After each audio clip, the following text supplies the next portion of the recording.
Ayiwa mbadu an bɛ taa kunnafoni nɔfɛ i n'a fɔ an y'a fɔ aw ye cogo min kunnafoni minnu ni an bɛ u daminɛ ni an ka Mali jamana kunnafoniw ye o siratigɛ la an bɛ aw ladɔnniya k'a fɔ ko fɛn min ye an ka dɔɔninw ye olu ka wuli ka jɔ sɛgɛsɛgɛli Bamako dugu kɔnɔna la o kɛra sababu ye o ka bɔ waleya kan waleya min ni o bɛ tali kɛ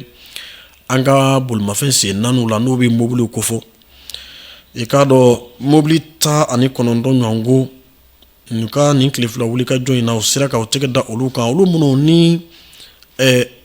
plaki min n'o bɛ kɛ u la ka u lakodɔn k'u faranfasiya ka bɔ mobili tɔw cɛla ayiwa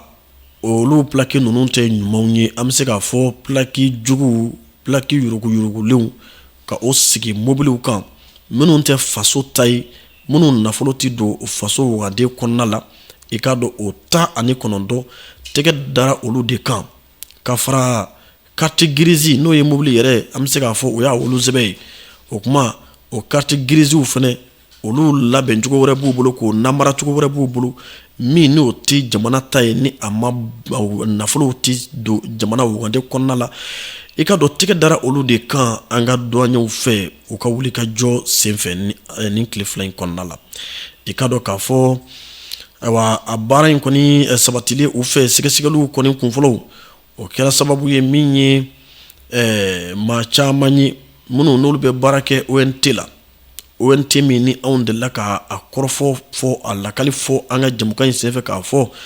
a kuma sera jamana ɲɛmɔgɔw ka sɛgɛsɛgɛli kɛ nin cakɛda in kan hali ka da an bɛ mobili dɔw ye boli la k'a fɔ ko olu bɛ lahala ɲumanw la ko sɛbɛn b'olu la ka boli n k'u ka sɛgɛsɛgɛli kɛ nin cakɛda in na a baarakɛla dɔw kɔni jasona ni mobili plaki jugu ni plaki kolonw ni carte grise kolonw ko lahala an ye kunnafoni sɔrɔ k'a fɔ ko a baarakɛla dɔw kɔni olu minɛna ka ban k'a bila kiri ka bolo kan ko min ye pôle économique maaw ye u kɔni kɛn bɛ ka gafew di o ma u ka baara kɛlen kɔ kɔni n'o ye rapport ye ɲagili minnu ni o kan ka kɛ sariya yɛrɛ bolo kan olu n'o kɛ badenw i k'a dɔn nin wale cɛjugu in awa a bɛ kɛ sababu ye jamana bi nafolo min sɔrɔ nin cakɛda in kan ka nafolo min na don jamana kunna k'a kumaniya cakɛda in ma ka tila k'a kumaniya jamana ma barisabula olu de bɛ jamana ka baara la nin plaki ninnu ani nin carte grise ninnu a musakaw olu de bɛ kɛ sababu ye ka don nafoloko sira fɛ an b'a fɔ min ma ko fiscalité awa o ye jamanadenw yɛrɛ bi nafolo min bɔ u kun u ka mɔgɔɲɔgɔnw siratigɛ la ka don ayiwa jamana ka wagadenba kɔnɔna la o kuma nin walejugu kɛbaaw de bi nin bɛɛ lajɛlen kumaniya an ka jamana foroba kɛsu ma ka don an ka jamana foroba waganden kɔnɔna la ayiwa baaraw kɔni bolodalen don walasa ayiwa ni ɲɔgɔnko wɛrɛ kana kɛ nin waleya minnu bɛ yen ka fu siri a da la walasa jamana bɛ se k'a ka bɔfa sɔrɔ cogo min na nafoloko ta fa fɛ a ka fiscalité okumu kɔnɔna la i kɔni k'a dɔn k'a fɔ douaniers ka wuli ka jɔ jaabiya min sɔrɔla o de ye nin ye an bɛ u ni foli ka kan bamananw ko ten ko yɛrɛci kɛcogo ɲuman ko foli o bɛ kɛ ka kɛ ni a ye hali bi an bɛɛ kan janto an yɛrɛ la o de nafa ka bon kosɛbɛ inshallah an bɛ taa ɲɛfɛ.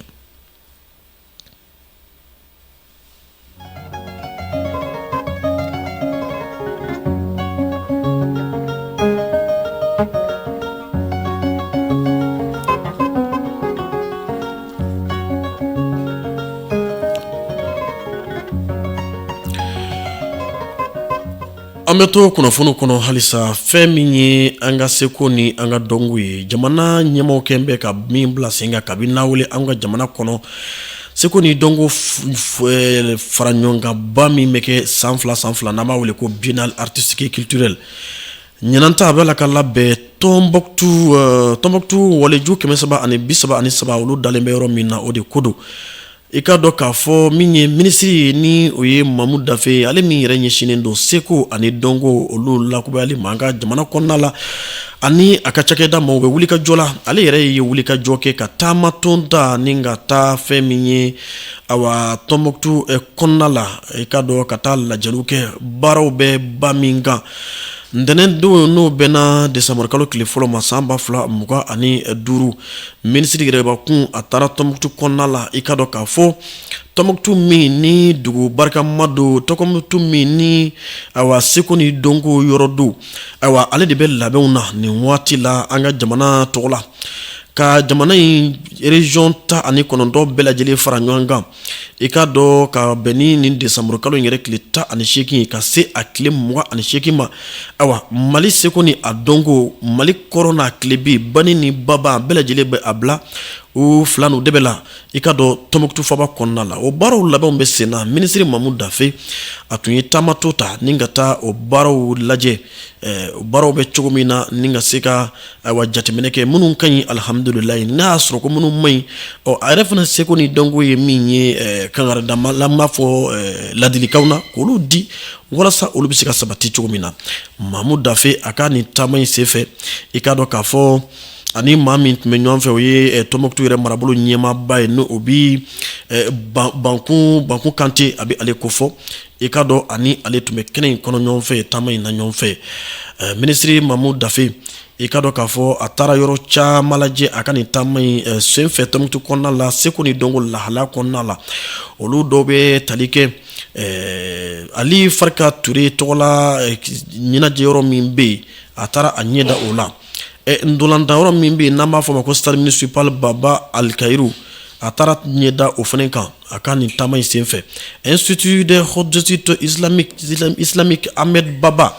a taara a ɲɛda ale fana kan résidence du gouverneur o ye gouverneur ka yɔrɔ ye o bɛ joli la i ka dɔn o bɛ se ka hali bi lafiya bɛ se ka sɔrɔ o bolo cogo min sigi la cogo min na ayiwa jamana ɲɛmaaw b'a la ka an bɛ hakɛto ɲini kɛ aw fɛ o bɛ ka labɛn ko kura ye a taara a ɲɛda o gouverneur Jabala a taara ɲɛda o fana baaraw kan olu bɛ hakɛ min na k'olu jateminɛ nin baara in kɔnɔna la a ma ɲinɛ Tɔnbukutu maabaw kɔ a taara foli kɛ maabaw la i n'a fɔ Jɛnkɛrɛ Bɛr a taara foli kɛ olu la o bulontigiw la ani ka taa monument min bɛ yen n'o bɛ wele ko monument Flamme de la Paix ka taa o fana lajɛ ka taa festival vivre ensemble to o bɛ kɛ Tɔnbukutu o bɛ kɛ kɛnɛ fiɲɛ min kan a taara ka taa ɲɛ jɔ o fana na k'o bɛɛ lajɛlen jateminɛ i ka dɔn k'a fɔ nin baara ninnu bɛɛ lajɛlen bɛ don seko ni dɔnko a wulikajɔw de hukumu kɔnɔna la i ka dɔn ɲɛna biennale ni a bɛ labɛn na Tɔnbukutukaw fɛ yen nɔ ni an bɔra ka kuma fɔ aw ye n badenw a bɛ bila hukumu min kɔnɔna la kumasen min b'a la ɲina o de ye k'a fɔ culture pilier pour bâtir le Mali nouveau o kɔrɔ seko ani dɔnko o k'an sɛmɛ o la fo walasa ka se ka Mali kura ka a jɔ k'a kɛ an yɛrɛ sago ye i ka dɔn k'a fɔ n'an yɛrɛ ka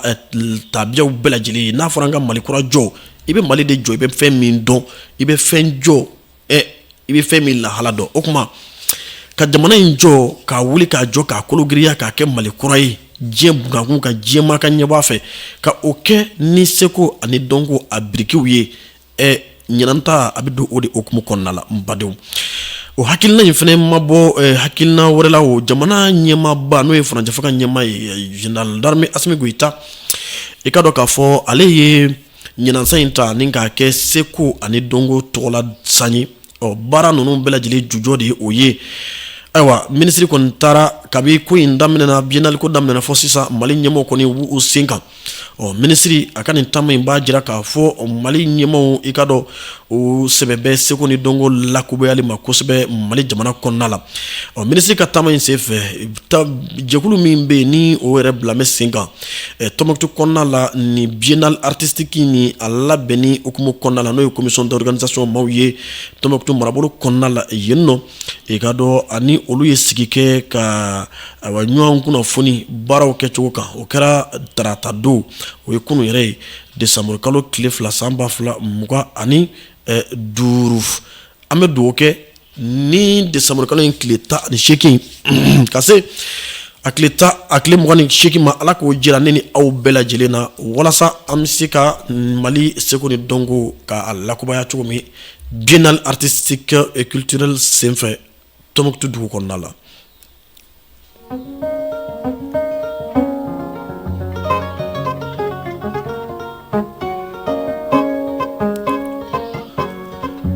Badenw halisa an bɛ to kunnafoniw kɔnɔna la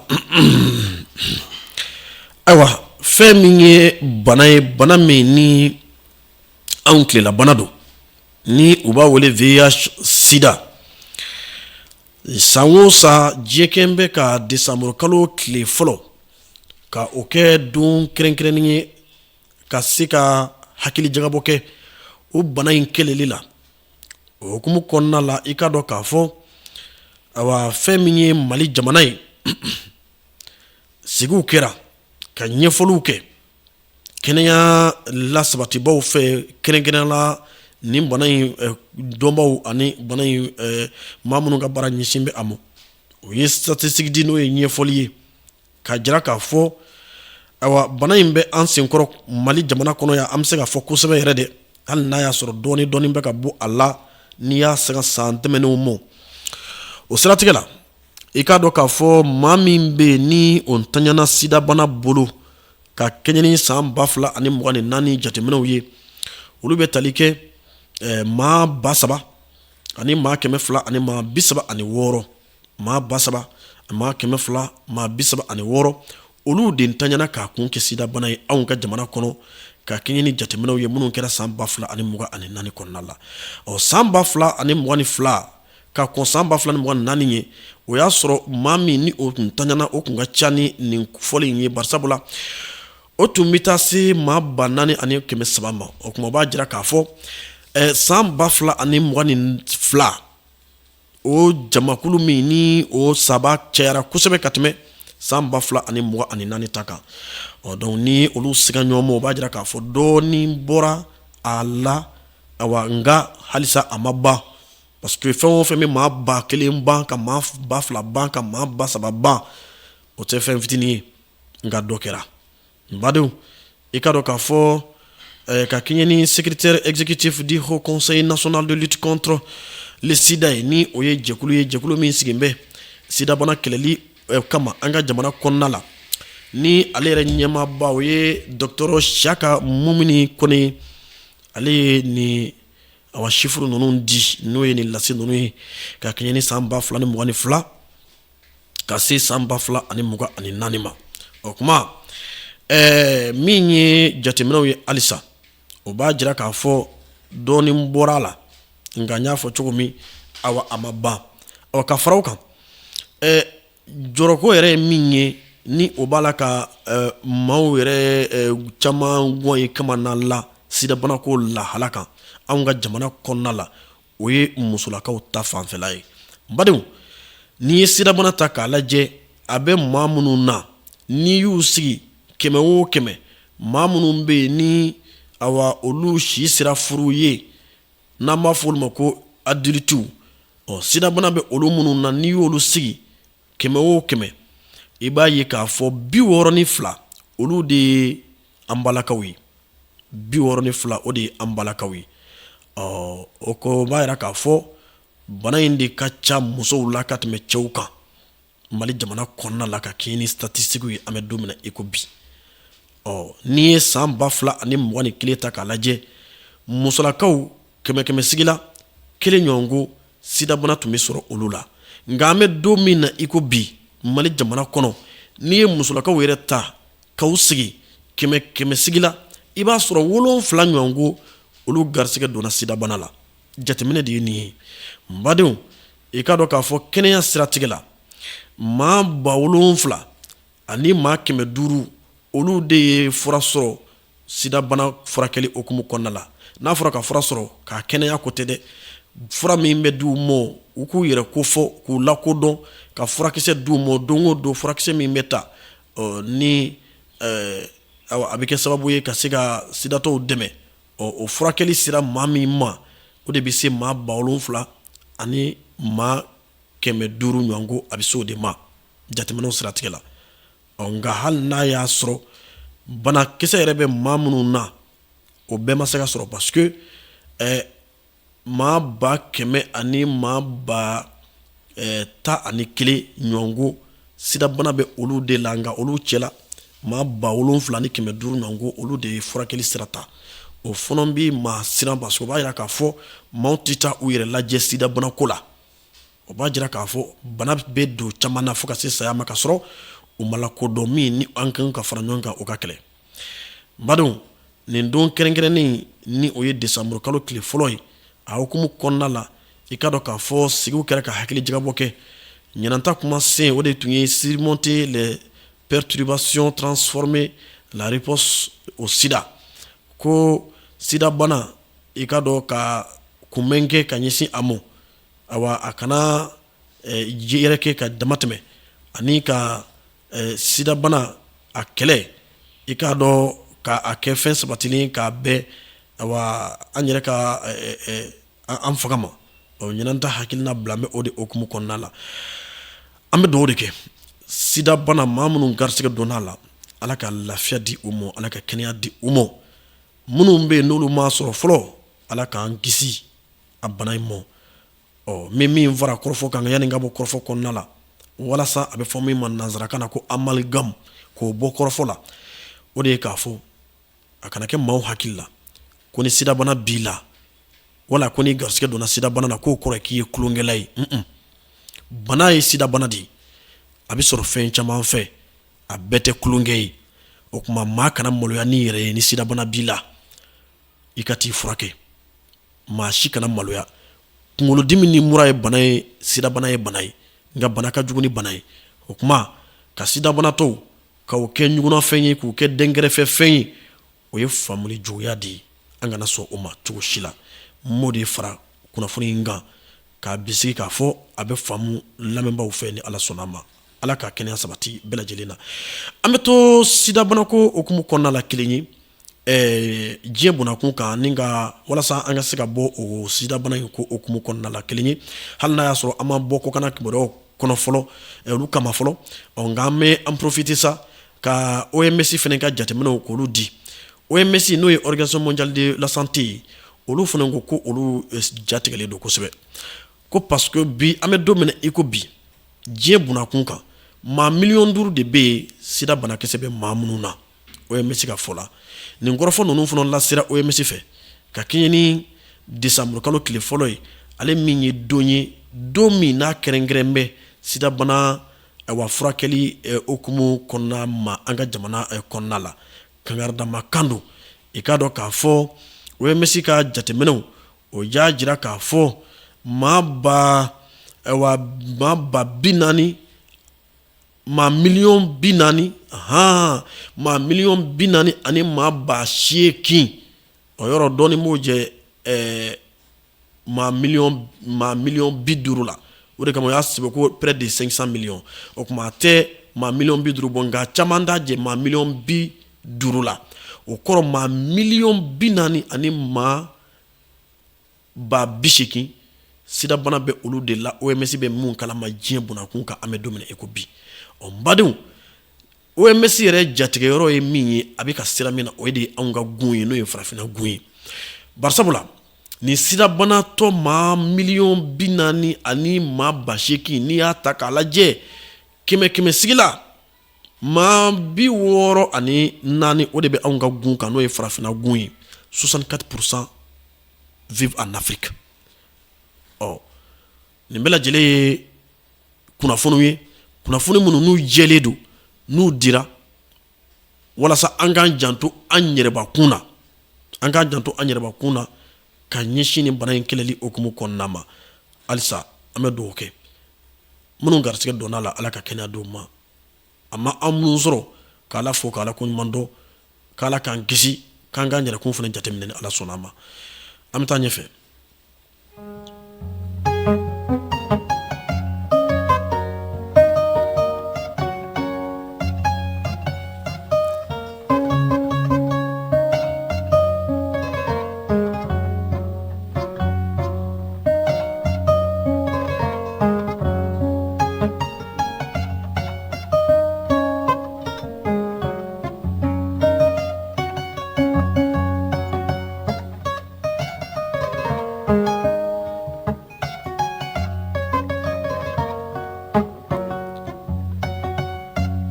Ayiwa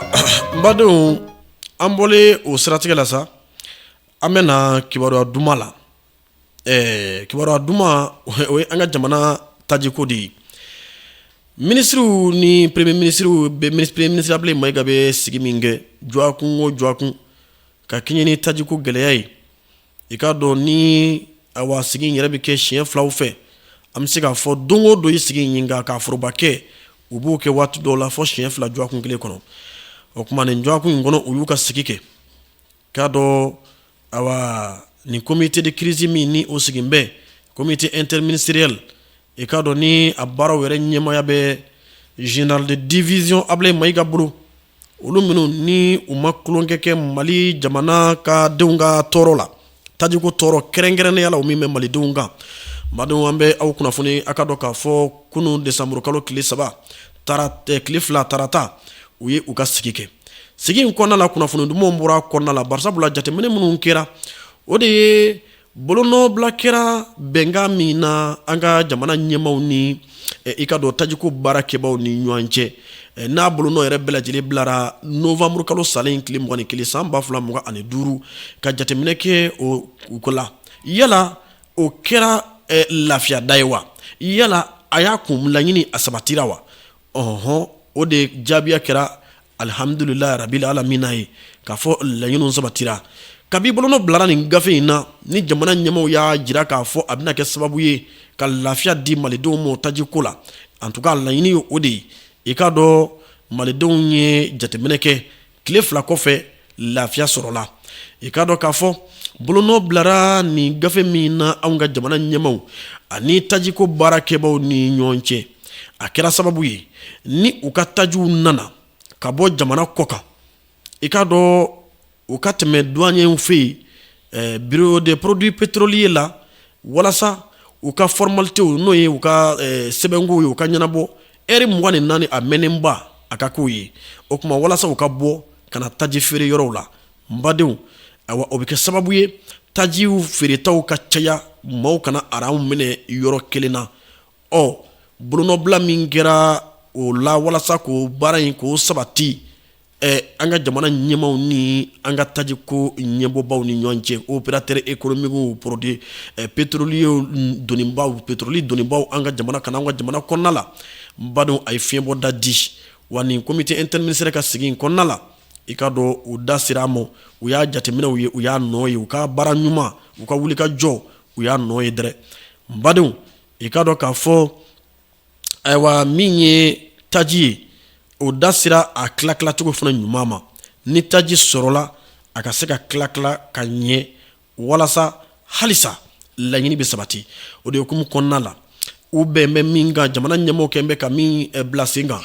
o de ye taji min ni a bɛ don jamana kɔnɔna la a ka tilayɔrɔ 2 ɲɔgɔn la tilayɔrɔ fɔlɔ 100 sigi la a kuru 70 o ka di anw ma station service la anw mobilitigiw ni mototigiw an ka taji ta yen nɔ a tɔ 30 100 sigi la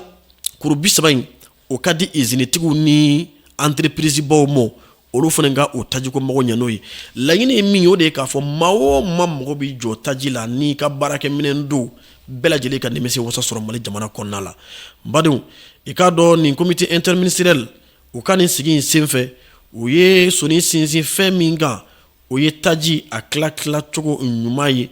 a ka se ka sabati halisa ka fara o kan maa minnu bɛ ni olu bɛ taji ta ka taa feere kɛrɛfɛ sira jugu fɛ a kɛlɛli kana sɔsɔrɔ dɛ hali bi a ka kɛlɛ ka fara o kan i k'a dɔn minnu bɛ n'u b'u ban ka taji feere kɔnɔna juguya la yɔrɔ n'i y'o kɛ sa i b'i yɛrɛ ye sa u da sera nin bɛɛ lajɛlen ma maa minnu bɛ ni o kun ye aw b'a dɔn maliyɛnw b'a kalama dɔw kun ye taji stockiw fɛ yen k'u ban ka feere rétention o tigilamaw u caman ka tajiw an y'a fɔ o don na fɔ n'u y'a k'u koliji la sa o kuma min ye an ka da dumunifɛnw ye i ka dɔn u ka ko sigi in kɔnɔna la u da sera olu fana ma jateminɛw ka kɛ joona i ka dɔn sunkalo a bɛ ka surunya ni comité min ni a sigilen bɛ minisirisow ni ɲɔgɔn cɛ ni Ablaye Mayiga premier ministre gouvernement ɲɛmaa yɛrɛ bɛ a sen don a baaraw la halisa walasa a ka sabati u ma ɲinɛ sunkalo kɔ sunkalo b'a la ka se o kuma u ye hakilijagabɔw daminɛ ka ban cogo min na sunkalo kɔnɔna la don da dumunifɛnw bɛ se ka nɔgɔya cogo min malidenw ma i k'a dɔn u y'a daminɛ ni ka hakilijagabɔ kɛ o kan walasa o kana o ta o tɛgɛ ma cogo si la jango ani sungalo toma njable kalo fla nyongo na cera o kuma premier ministre général de division Ablaye Maiga ikado aye ministre minyesime jakoko ni awa ngafo musakako foka se senekomo aye asara ula ka lanyinu fe uko bolo de nyoma useko no de mayira e fengo fenyi ukake sungolo in konna la jamana don kana toro soro da dumini fengo la mali nyema o bika lanyini o de o kuma ni ministre saba uko bolo de nyoma bara mi nye chugo aka nyeti no o kuma premier ministre Ablaye Maiga ikado aye bela jele fo a bara nyon no ni comité interministériel barake mawi aye bela jele fo ka fo kabi geleyaw kumbora chesri mi no kembe ufe nu ma min forokan u kono bola de u ku chesri alisa u ku chesri leto ikado ka fo minye Ablaye Maiga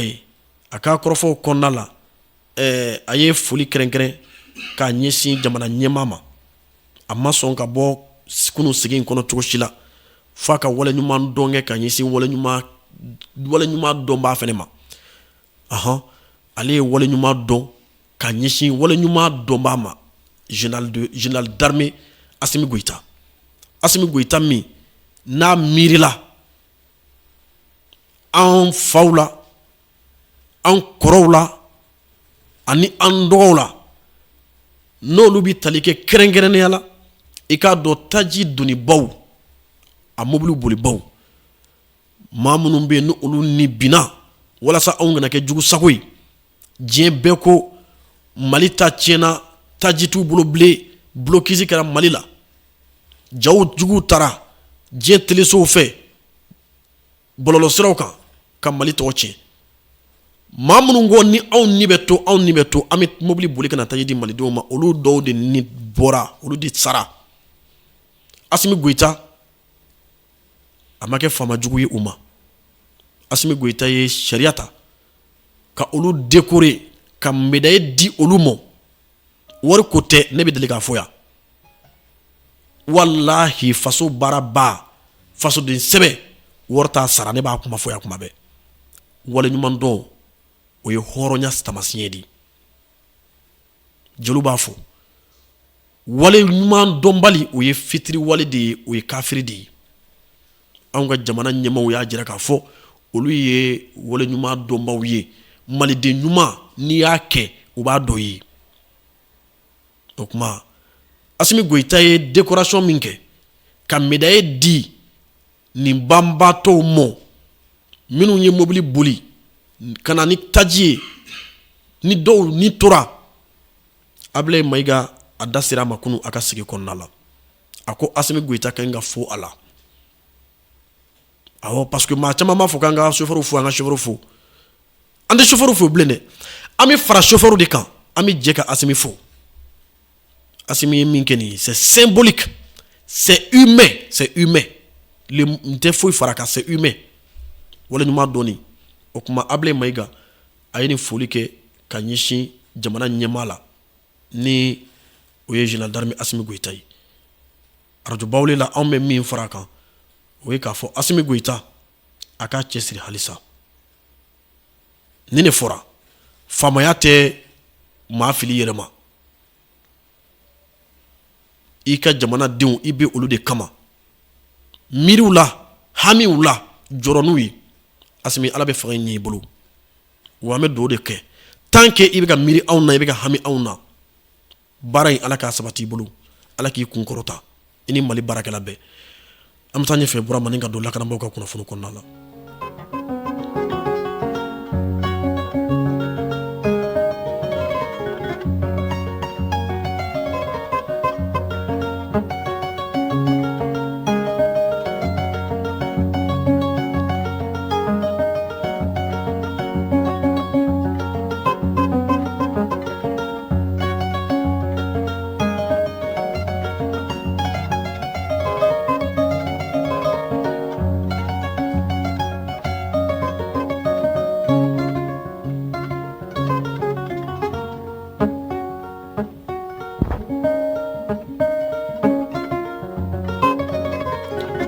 An bɛ taa lakanabagaw ka kunnafoni kɔnɔna la.